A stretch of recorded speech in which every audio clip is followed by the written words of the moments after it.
nosso Senhor Jesus Cristo, segundo Lucas. Glória a vós, Senhor.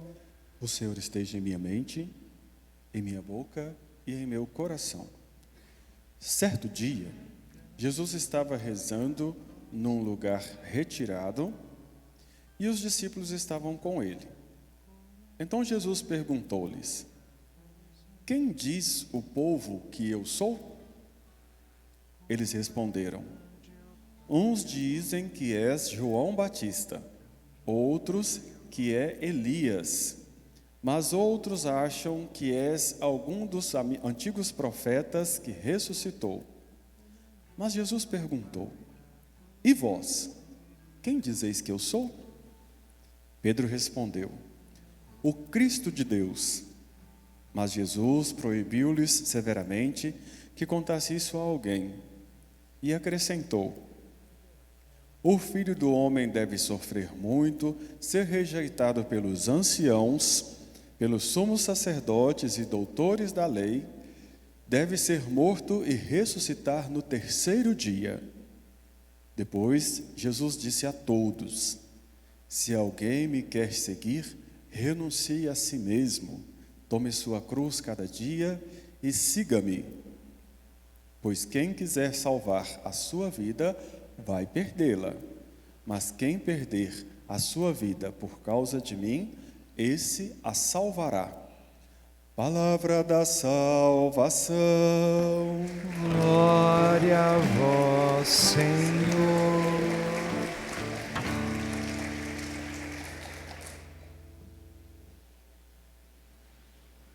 Amados irmãos e irmãs, instante da atenção de todos para meditarmos a Palavra de Deus, a Sagrada Escritura, nesta 12ª semana do tempo comum.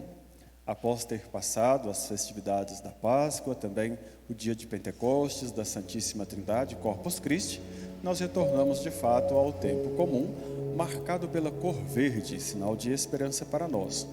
Durante todo o tempo comum, que é dividido em duas partes, após o período de Natal, as primeiras semanas, e depois do período pascal, vem o restante da semana, são mais ou menos 33, 34 semanas do tempo comum.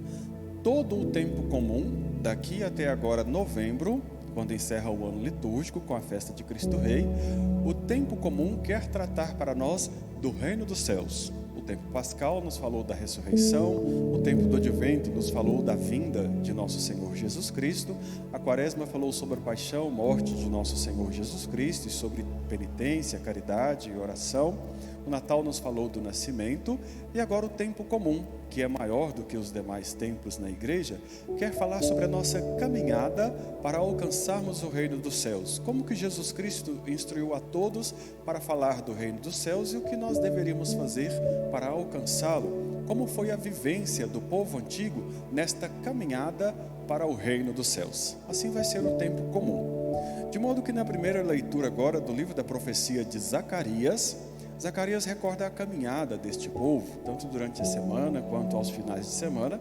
Nós veremos que os profetas instruíram o povo para que eles pudessem estar sempre neste caminho do reino dos céus. O profeta recorda o tempo de Davi e diz que Deus vai fazer justiça por este povo antigo. A primeira leitura nos recorda a caminhada dos judeus. Abraão foi o primeiro dos patriarcas, o primeiro homem histórico que Deus chamou para formar este povo. Chamou Abraão de Ur, dos caldeus, onde hoje é a região do Iraque, pediu para que ele saísse da região e fosse em busca desta terra santa, e Deus mesmo caminharia com eles. E assim, da saída da região de Ur dos caldeus até chegar à região da terra santa, Jerusalém, o povo de Deus no passado sofreu muito, foi perseguido, foi escravizado. Foram então ali dias difíceis para eles. E o profeta está recordando justamente esta caminhada. Difícil, mas que o povo procurou se manter firme na fé e Deus caminhava com eles. Então o que o profeta vai dizer? Que Deus vai fazer justiça com quem se manteve firme no caminho, mesmo aqueles que perderam as suas vidas em prol do reino de Deus, nessa tentativa de alcançar o reino de Deus e, claro, na tentativa de alcançar também a Terra Santa. Então Deus é que vai fazer justiça sobre o povo de Abraão. O povo de Abraão é o povo judeu. E a eles foi dirigida a promessa, no Antigo Testamento, de que esse povo seria um povo numeroso e que eles alcançariam um dia a salvação, a vida eterna no reino dos céus. É o que ele trata para nós, a profecia de Zacarias, para dizer também para nós que a nossa caminhada também, ela não vai ser fácil. Vocês também, todos nós, seremos também perseguidos, seremos injuriados, veremos muitas pessoas desistirem pelo caminho, alguns irão mudar de religião, outros irão desistir da própria fé, vocês serão perseguidos por rezar a missa, rezar em suas casas, rezar o terço de Nossa Senhora do Rosário, vocês serão perseguidos por buscar esta salvação e tentar alcançar este reino. Mas o profeta está recordando que Deus sempre caminhará conosco e vai nos dar esta força na caminhada. E nós procuraremos corresponder com a nossa fidelidade a Deus. Resultado agora, Paulo, na segunda leitura, ao povo de Gálatas, ele está falando agora para o povo cristão. Se Zacarias, na primeira leitura, falava ao povo judeu, da religião judaica, e a todos nós pela palavra de Deus, agora Paulo está falando ao povo de Gálatas e a todos nós, que todos fomos batizados em Jesus Cristo. Se o povo antigo tinha Abraão, Moisés, os profetas, os patriarcas, nós temos Jesus Cristo que nos aponta o caminho para alcançarmos o reino dos céus. Então Paulo vai dizer que em Jesus Cristo, uma vez que todos foram batizados, nós pertencemos a Ele, e agora não importa se é judeu, grego ou escravo, se é livre ou se é homem ou se é mulher, todos nós pertencemos a Cristo e vamos segui-lo, seguir Jesus Cristo, para alcançar o reino de Deus. Assim, nós recebemos uma filiação de Deus Pai, mas nós nos tornamos também herdeiros da promessa através de Jesus Cristo. O que é que Paulo está recordando? Que Deus fez uma promessa para Abraão, de que esse povo seria salvo. Uma vez que Jesus Cristo descende dos judeus e todos nós abraçamos a fé em Cristo, e Ele nos ensinou a ter Deus como Pai, agora nós também somos herdeiros do reino dos céus. É isso que Paulo está dizendo ao povo de Gálatas e está dizendo também a nós. Compete a cada um, é claro, fazer de tudo para que você não perca a herança. Qual que é a herança que Cristo nos garante? A salvação, a vida eterna, a entrada no reino dos céus. Assim, Jesus agora no Evangelho de Lucas, o que ele quer saber de nós, do povo e também dos apóstolos? Jesus pergunta assim no momento de oração aos apóstolos: quem dizem o povo que eu sou? Ele está querendo saber o que o povo diz dele mesmo, de Jesus Cristo. Os apóstolos vão responder assim: olha, uns dizem que é João Batista, outros dizem que é Elias ou algum dos profetas. Ou seja, o povo antigo da época de Jesus, eles já reconheceram que Jesus é um grande profeta. João Batista foi o último dos profetas, Elias foi considerado o maior de todos os profetas no Antigo Testamento, e eles ainda vão dizer, olha, alguns dizem que é um outro profeta que surgiu. Qual é a função do profeta? O profeta tem o poder de anunciar em nome de Deus a salvação, e ele tem o poder de denunciar também em nome de Deus as perseguições, as injustiças, as maldades, os pecados do povo. Assim, todos nós agora que recebemos a Eucaristia, ouvimos a palavra de Deus, nós também nos tornamos profetas no mundo. É função sua de cristão anunciar o reino de Deus, a salvação, mas é função sua também denunciar as mazelas deste mundo, e cuidado, porque às vezes os problemas deste mundo também são os nossos problemas. Se você quer que o mundo lá fora se transforme, transforme primeiro a sua vida. Procure pedir perdão pelos seus pecados, andar justamente de acordo com a palavra de Deus, procurar rezar dignamente, e assim é que você vai se tornando profeta, não só aqui dentro da igreja, mas também na vida lá fora, lá na sua casa, no seu trabalho. Não é possível que o cristão irá negar a própria fé, e isso é o contrário de ser profeta. Então o povo antigo já reconheceu que Jesus é este profeta que denuncia, mas que anuncia a salvação. Resultado, ele quer saber também, Jesus quer saber, o que os apóstolos que são mais próximos a ele, o que é que dizem os apóstolos? Pedro vai tomar a palavra e vai dizer: tu és o Cristo de Deus. Quando Pedro diz assim, ele está reconhecendo que Jesus foi enviado por Deus Pai para cumprir as promessas. Cristo, quando Pedro diz, tu és o Cristo de Deus, Cristo não é sobrenome para Jesus. Cristo indica a missão de Jesus. Dizer que Jesus é o Cristo é dizer que ele é ungido. A palavra Cristo significa isso. Ungido de Deus para anunciar, denunciar e salvar o povo. Então não é sobrenome. Indica ali qual é a função de Jesus presente no meio de nós. Quando Pedro diz então que Jesus é o Cristo, o que é que ele está dizendo?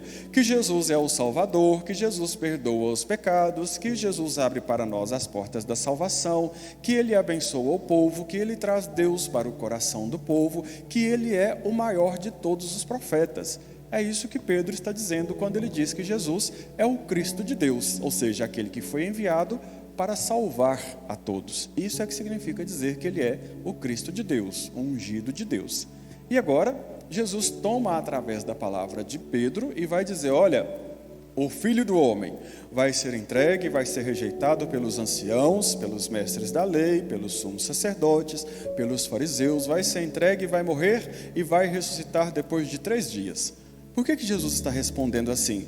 Porque esta é a missão do Cristo. Morrer na cruz para perdoar nossos pecados e ressuscitar depois de 3 dias para abrir para nós as portas da salvação. Jesus está confirmando aquilo que Pedro disse a respeito do Cristo, o Filho de Deus, o enviado de Deus. Ele está revelando para nós qual é a missão dele neste mundo.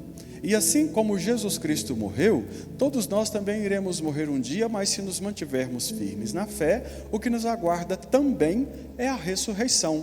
Esta é a promessa de Deus, que Zacarias ressaltou, que Paulo ressaltou e que Pedro revelou na liturgia de hoje. Mas assim, Jesus sabe que ainda não é chegada a sua hora, o que ele vai dizer? Olha, proíbo vocês de contarem isso a qualquer pessoa. O povo teria que entender, teria que descobrir quem é esse Cristo de Deus. Não era simplesmente falar, mas era sobretudo viver a presença deste Cristo de Deus nas nossas vidas e na vida do povo antigo. Mas aí ele mesmo vai dizer, se alguém quer herdar esta salvação, herdar esse reino dos céus, assuma a sua cruz e siga-me.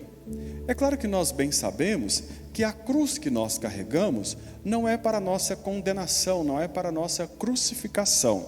Apenas Jesus morreu na cruz para perdoar os nossos pecados. Nós não seremos sacrificados pela cruz que nós carregamos a cada dia.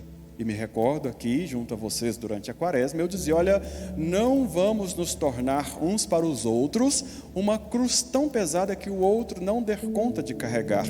Assumir a sua cruz de cada dia é você ser mais leve nesta vida, é você buscar a fé a cada dia, é você demonstrar que você tem Deus no seu coração, é você agir com justiça, com amor, é você agir sem preconceito, sem maldade, sem pecado nas suas relações.